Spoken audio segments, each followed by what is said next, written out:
I'd like to now call on Dave Crete, Invisible Enemy.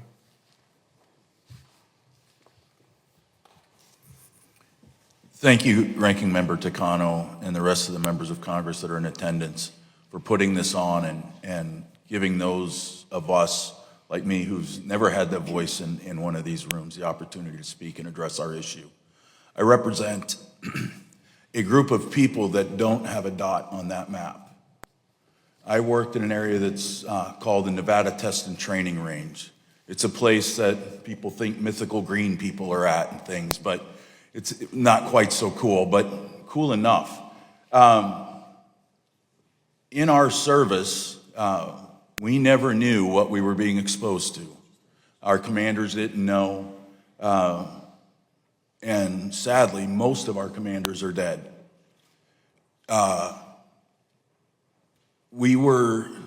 My dormitory was 2.3 miles away from a nuclear test.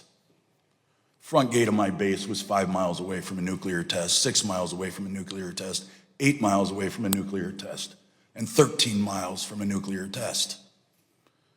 In 1975, the federal government did an environmental assessment of where I worked. Mind you, 1975 they did the assessment, 1979 they built my base. In 1975, they said nobody should be there. They said if somebody does go there, they should only be allowed limited access to limit exposure. Instead, they went with what was behind door number 3. They said the juice was worth the squeeze, and they were bold enough to put it in writing. They said the benefit to national security outweighs the future. Excuse me. It outweighs the future environmental liabilities. There's 3 things on NTTR. There's sagebrush, known as tumbleweeds, there's horses, and there's people. I would like to think that their liability, at least they were considering it to be the people. So I was stationed there in 1983 through 1987.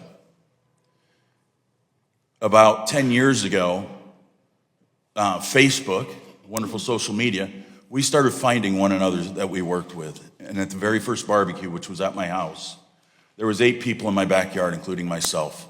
It was kind of before the real kickoff, so it's a bunch of old guys sitting around drinking beer and talking. The conversation came up from one of the guys that says, does anybody here have tumors?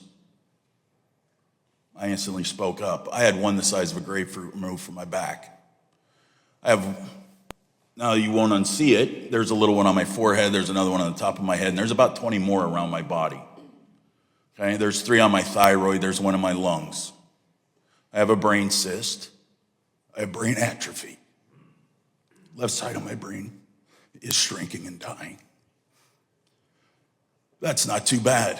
I'm one of the healthy ones. Average age of death for our unit is 65. In the last week, I've added 2 people's names. We now have 462 that we know of that have passed. Youngest being 33.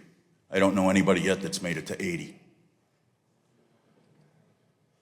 Our issue is not that, like so many others here, have to prove that the contaminations have caused a problem.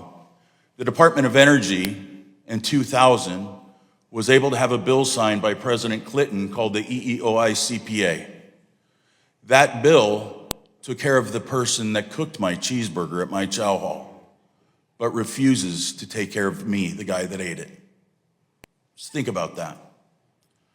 So the radiation exposure that we experienced was for 4 years. We lived up there. They knew when they did the assessment that our air was contaminated, our soil was contaminated, and our drinking water was contaminated. So the water that my food was cooked in was contaminated. The water that I showered in every day was contaminated. Worse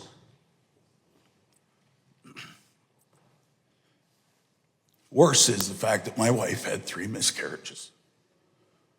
One of the guys that I worked with, his wife had 7. All 4 of my children were born with birth defects or significant health problems. 1 was corrected surgically. The other 3 will never be corrected. And they live with it. It's not their fault. I'm not saying it's mine, but I brought it home. It was my DNA that was permanently altered from low-dose, long-term ionizing radiation exposure. I am asking that Congress please allow us to get the benefits that every other veteran has earned. We're not asking to be special. We're asking to be equal. We all had these insane top secret security clearances and did the cool kid stuff. It was the greatest thing in the world, and I do not regret it. Because to regret that job would regret the rest of my life that I've lived, and it's been a great life.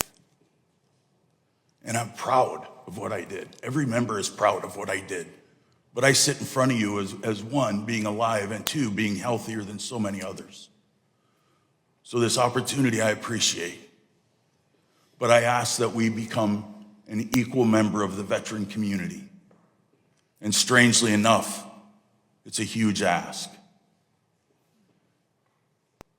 There's so many things that I could say. I speak about this for days, but thank you for giving me the voice. I will answer any question from now until the end of time. But Congressman Takano, thank you for your words that you've said before about us. And welcome Senator Blumenthal. I know it's not my job to welcome you, but thank you. Thank you to all the members and everybody else here that's participating. It's an incredible experience. Well, Dave Crete, thank you for that testimony. And I did see a bit more extensive reporting through the investigative reporting that I saw. Just know that I've been haunted by what I've learned, and I won't stop fighting for you all and everybody here until we get you what you're due. Thank you, sir. Welcome. Now, I would like to welcome my colleague from the Senate, the ranking member